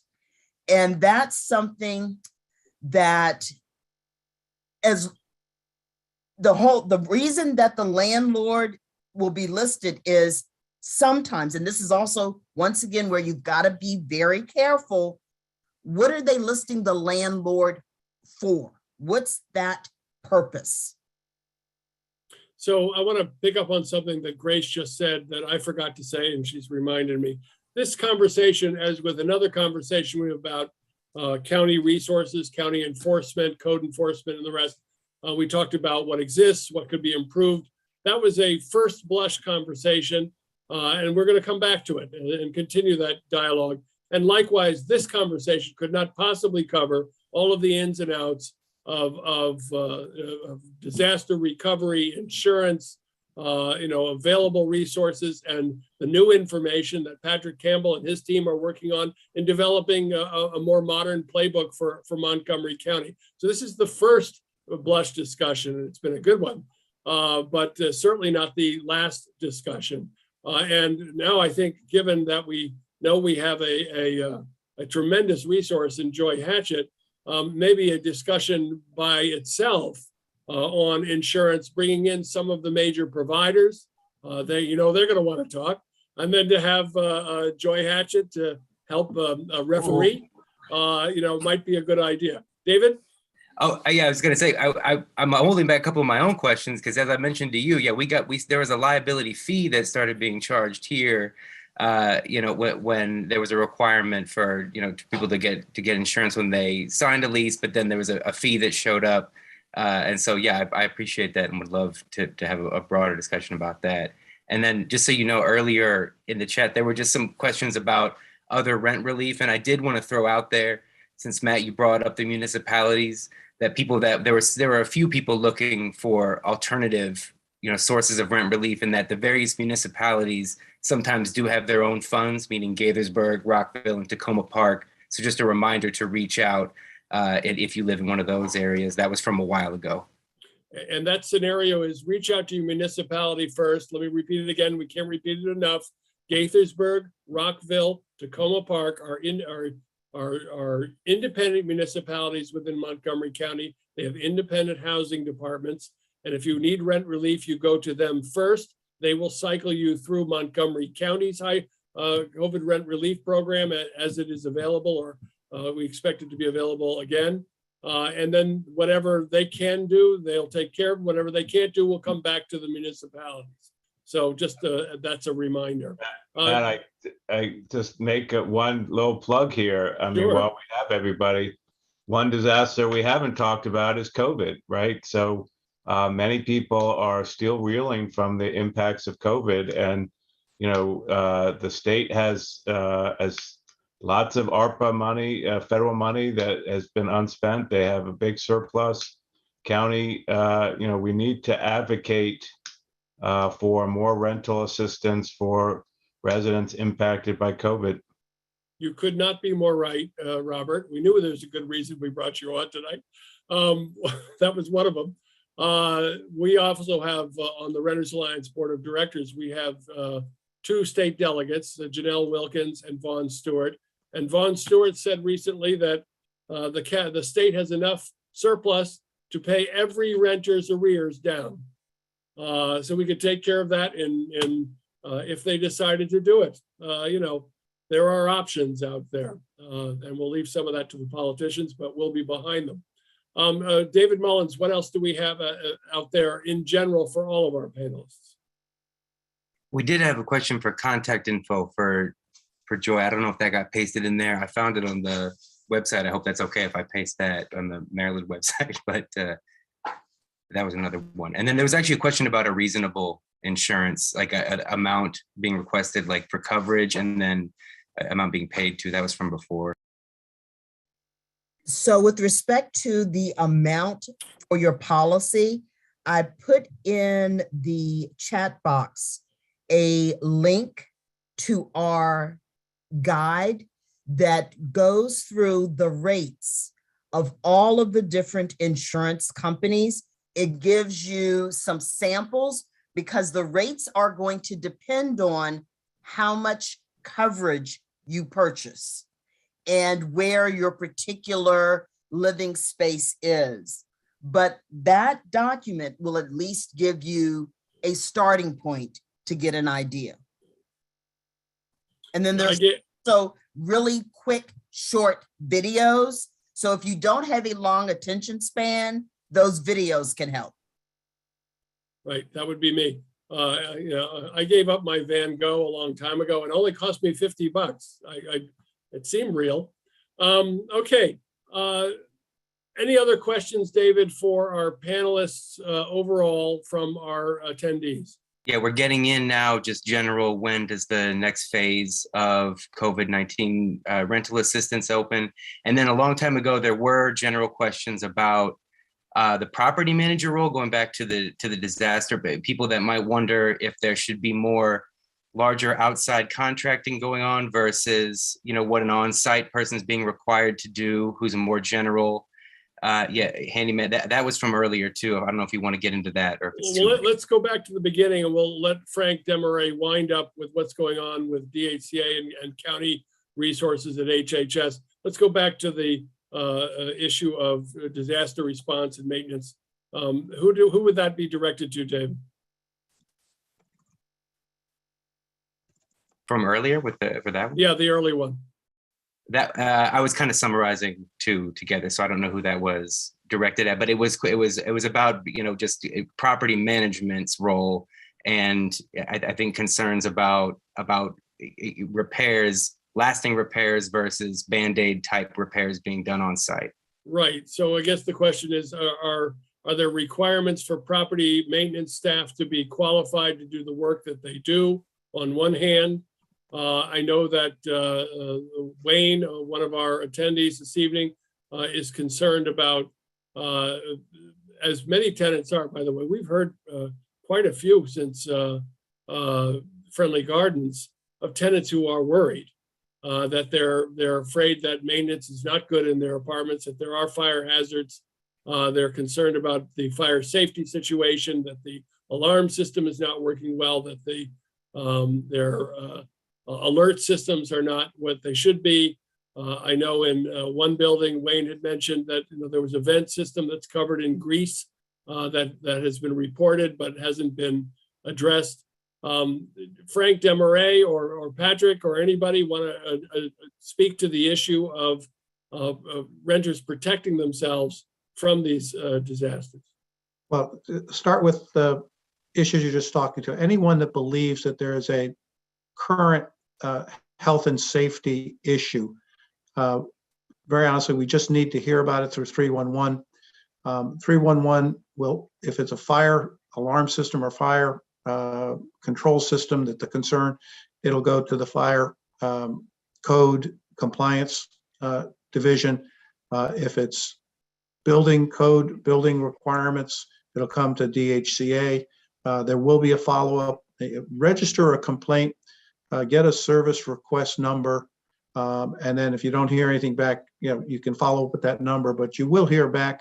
They will look into and they have to prioritize, but if it's something's reported that you believe is a specific health and safety issue of fire systems not working properly, it will be addressed. The fundamentals of protecting yourself are to report things, see it. You have to get the report. You have to say something. So I'll start with that.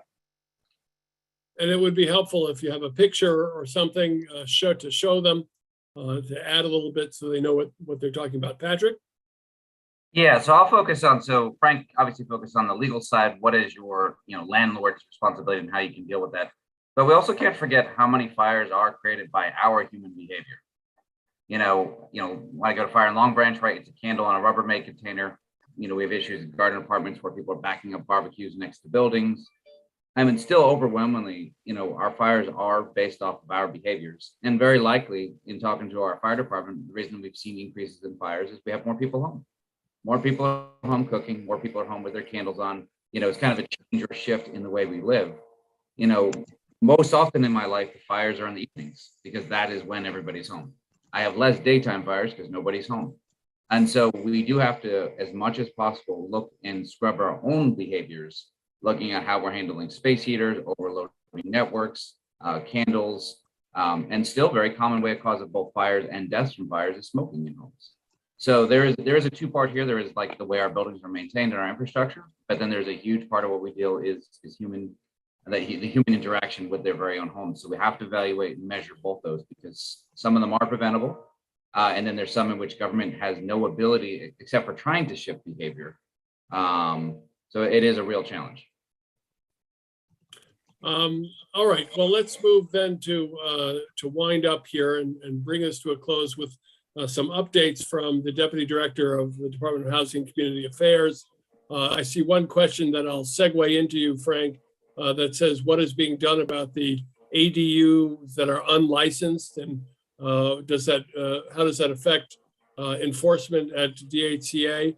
And then anything else you'd like to offer about where we are with code, resources for landlord and tenant affairs, and if whatever you know about the COVID rent relief program at this time. Okay. Well, the ADUs, I think there were a couple of questions. Accessory dwelling units are licensable in the county under guidelines a couple of years old that are broadly expanded eligibility, but we understand and we investigate wherever we have reports of unlicensed ADUs. They have to be inspected. They have to have appropriate facilities, kitchen facilities, plumbing facilities, ingress, egress, doorways, et cetera, to be able to access and operate them safely. And the county will investigate, and we have and will do, requirements of shutting down or, not allowing continuation if an ADU is in violation. But we will go through there is a licensing process. It has been now for a couple of years. It's working well, but it's very rigorous. It's more than just an individual rental unit.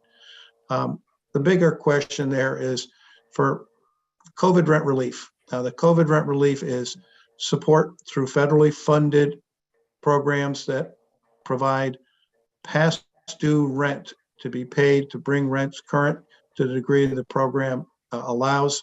The last phase, the applications were through the end of December. Some of those monies are still in process getting out. The next phase will be announced The best we can say at this point is early 2022. So we do not have a specific date, but we do have a process at the Department of Health and Human Services webpage. I put the link in there. You can go just to search the county for COVID rent relief, and you will be taken to that landing page. There's a spot called a link for an inquiry. It's not an application, but you can put in your contact information, some basic information about yourself, and you will be on a list to get an alert. When the program is announced, you'll get an alert. It will not, it's not an application, it's not a pre-application, but it is a way to stay connected. When we do have that announcement, Renters Alliance and a number of our community partners will be broadcasting it. We'll do everything we can to make it known. The county will be receiving funds directly from the federal government and through the state that are going to be very substantial. The last round we had about 59 million of state and locally awarded funds.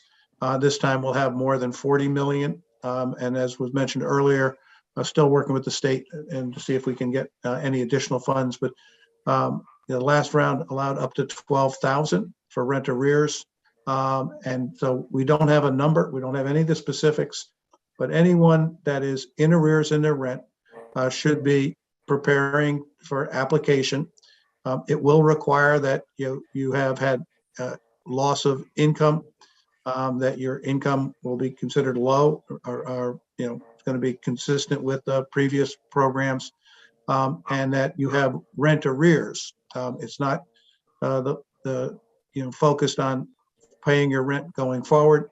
We had to have some forward rent in the last round, and we do not have any answer on what will be eligible this time, but it will be specifically, it will include rent arrearage. So to prepare, income will need to be documented. Your tax returns from 2021 will be very helpful. Saving pay stubs and other documents on income or other sources of income will be very helpful. And then to stay connected with Renters Alliance and other organizations that can help you prepare for that. The county does have a general page for COVID renter information. It's the main county webpage, montgomerycountymd.gov, with a /, that's the right words facing / the word renters. It has a lot of information there about the COVID rent relief and how to connect with DHHS and other support, including the maximum rent increases that are in place until rent notices through the middle of May, including the waiver of late fees that have accrued since the beginning of the pandemic from March 2020 forward, if you've had COVID income loss. So there's a lot of information, and also there's a lot of support organization information. We have other organizations, in addition to Renters Alliance, that will work with you preparing for the COVID rent relief application. There are legal organizations. The courts are back open, and the county has supported and has organizations that will provide free legal representation. Being called to court is very challenging. Legal representation, some of the counseling organizations help you, and the critical activity is to understand your rights in that, to attend the court. And if you do have notices of evictions, which are moving forward, then you do have support from the county. You contact, even outside of the COVID rent relief, there are funds to avoid eviction or avoid becoming homeless. And that's what we call our housing stabilization services. If you have a notice that you have an eviction pending or coming with a notice on your door, notices from the sheriff's department, critical to contact 311 to establish connection with our services. We are absolutely committed to every household not becoming homeless, but we have services to help you relocate if that's where we get to, or to help you work with your landlord or see if there's ways to avoid the eviction action. So broad range of services. The front door to all of this is coming through 311. You can go to the website, etc. But when you have uncertainty or concerns or questions, please contact 311. You will be directed to the appropriate area for support. Thank you, Frank. And as always, the Renters Alliance will help guide you. A lot of this is complicated.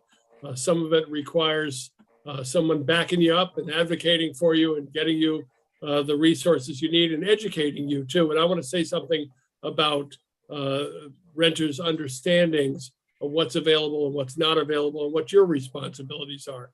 Let me just say one thing to the person who said that they applied back in July for rent relief. If you have not received a court notice or a sheriff's notice, you're not being prioritized, but then again, you're not in imminent danger of eviction.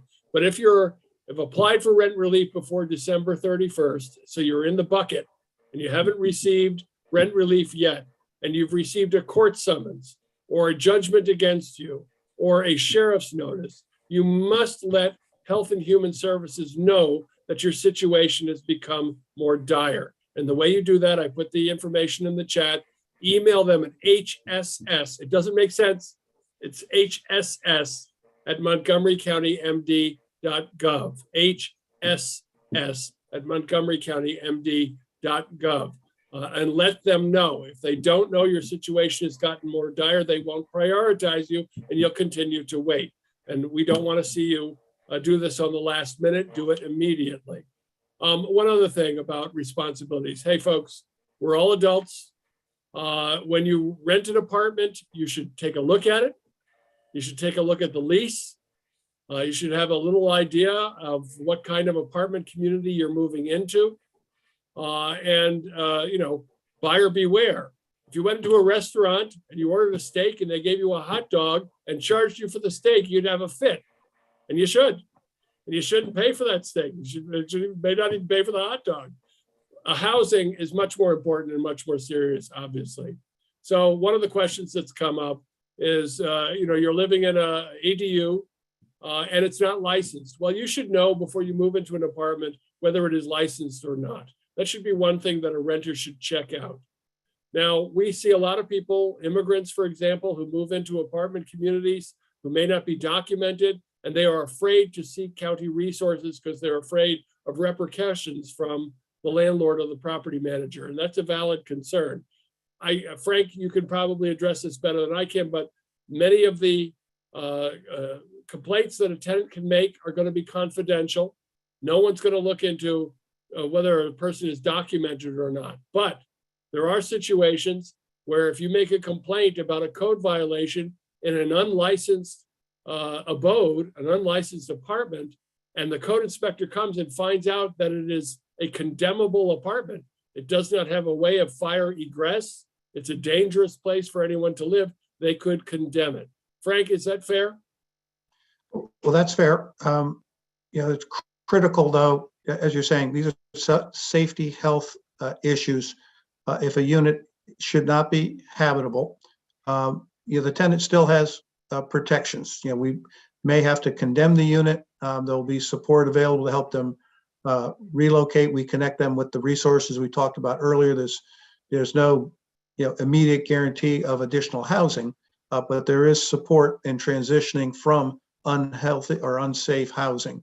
But living in unsafe housing, too many risks and too much history of people suffering due to living in unsafe housing. So it's important that we identify and work with the tenant and correct the situation or help them relocate.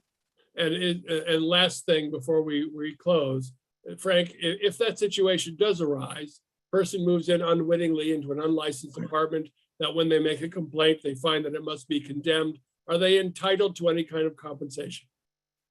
The landlord that's received any money from them has to give it back to them for that period. But the landlord's responsibilities are to, if they're licensed or licensable, are to provide that what was agreed upon in their lease. So it's going to depend on the individual circumstances of how that was structured. And is there, I believe the council had passed a bill about having, if it's condemned through no fault of the tenant, that there would be some compensation of rent. Is that, am I misinterpreting that? No, if a unit is condemned and it is something that the landlord could have control, then there is requirements for compensation for monies paid and for the some Relocation. relocation. It depends on the duration of the relocation. Some things can get fixed in a day or two. Something can get fixed in a week or two. But if it's more than 30 days and it's permanently condemned or permanently relocated based on more than 30 days, then there's a very specific requirement. And Frank, sorry to tax you one more time, and I really appreciate everybody staying Sure. on longer. Frank, please give us the information on the rent stabilization law and its termination. Okay. The rent stabilization is that for rent notices that occur, increase notices that occur through May 15 of 2022, and you have to get at least 90 days advance notice before your rent can be increased.